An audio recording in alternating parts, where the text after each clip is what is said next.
لیکن اس کے باوجود لوگوں کا جمع غفیر یہاں پر جمع ہونا میرے خیال میں ہماری اس تحریک کی کامیابی اور ہماری اس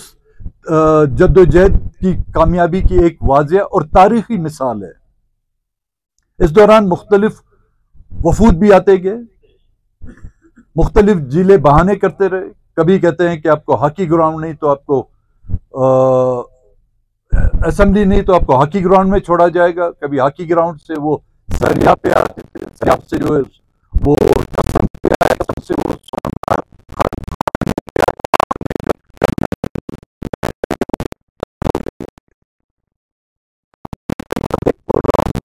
سیاسی اور جمہوری احتجاج کرنا چاہتے ہیں، جو ہر جمہوری اور آئینی، اگر اس ملک میں آئین کی پاسداری ہو، اگر اس میں جمہوریت کی پاسداری ہو تو یہ حق اگر دوسروں کو بھی ہے ہمیں بھی حق ملنا چاہیے تھا۔ لیکن شومی قسمت بلوچستان کے لوگوں کی کہ اگر آپ کسی اور مسئلے پر یہاں پر احتجاج کرتے، آپ کشمیر کے لیے یہاں پر احتجاج کرتے تو شاید آپ کو اجازت مل جاتی، آپ فلسطین میں ہونے والے مظالم پر احتجاج کرتے تو شاید آپ کو اجازت مل جاتی، آپ ملک کے دیگر علاقوں یا دیگر مسائل کے حوالے سے اگر احتجاج کرتے تو نہ کہ صرف آپ کو اجازت مل جاتی بلکہ آپ کو ریڈ کارپیٹ ویلکم بھی کیا جاتا، جو اس ملک کے تاریخ کے مختلف ادوار میں کیے گئے ہیں۔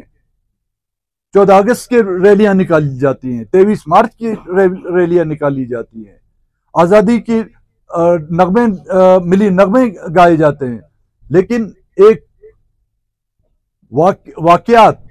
جو جس سے اہل بلوچستان کا ہر گاؤں ہر علاقہ متاثر ہوا ہے، اس کی راہ میں جو رکاوٹیں کھڑی کر دی گئی۔ دنیا کی تاریخ میں جس طرح کہ یہ ہمارا ایک دھرنا جو ایک تاریخ رقم کر گیا ہے، اسی طرح حکومت کی طرف سے صوبے میں پہیہ جام ہڑتال کرنا اور روڈوں کو بلاک کر کے آمد و رفت کے تمام ذرائع بند کرنا، پبلک ٹرانسپورٹ کو بند کرنا، عام جو ٹریفک ہے اس کو بند کرنا، گڈز ٹرانسپورٹ ہے اس کو بند کرنا، تو اس سے آپ اندازہ لگا سکتے ہیں کہ یہ حکومت کس کی حکومت ہے؟ آیا یہ حکومت عوامی حکومت ہے؟ اگر عوامی حکومت ہوتی تو اس طرح کے اقدامات ہرگز نہیں کرتی، اور نہ ہی اس طرح کے اقدامات کرنے سے وہ اپنے آپ کو اس ملک کا نمائندہ تسلیم کرا سکتے ہیں۔ اس دوران جو وفود آئے ان سے جو ہماری بات چیت ہو رہی تھی، انہوں نے تو اپنی بے بسی کا اظہار کیا، اور میرے خیال میں انہی بے بسی کی وجہ سے ہمیں 20 دن یہاں پر گزرے۔ انڈیویجولی پولیٹیکل پارٹیوں کے لوگ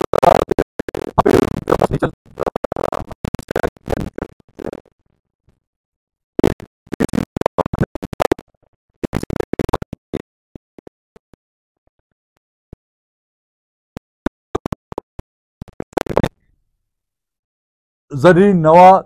جو مشورے تھے وہ بھی ہمیں دیے۔ میں ان پولیٹیکل پارٹیوں کا بھی شکر گزار ہوں جنہوں نے اس دھرنے میں باقاعدہ ہمارے ساتھ شرکت بھی کی، جو بھی اس پولیٹیکل جو اے پی سی میں وہ شامل تھے۔ اس میں بھی ایک بات آپ نے غور کی ہوگی، کچھ پولیٹیکل پارٹیوں نے ہم سے ریکویسٹ کی کہ آپ یہ دھرنا ختم کریں، یہ ان کی اپنی سوچ تھی۔ لیکن کل بلوچستان نیشنل پارٹی کا ایک ہنگامی سینٹرل کمیٹی کا اجلاس ہم نے بلایا، تمام واقعات اور حالات اور جو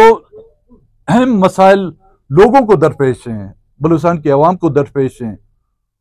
ان کو سامنے رکھتے ہوئے بلوچستان نیشنل پارٹی نے یہ فیصلہ کیا کہ ہمارا ایک احتجاج ہے جو لانگ مارچ کی شکل میں بھی تھا، جو دھرنے کی بھی شکل میں تھا، اور جس دھرنے کی شکل میں ہم نے اپنا لوہا منوانے کی کوشش کی، بدقسمتی سے اس طرف حکومت نام کی کوئی چیز نہیں ہے۔ حکومت کرنے والے، حکومت چلانے والے فارم 47 کے آبا و اجداد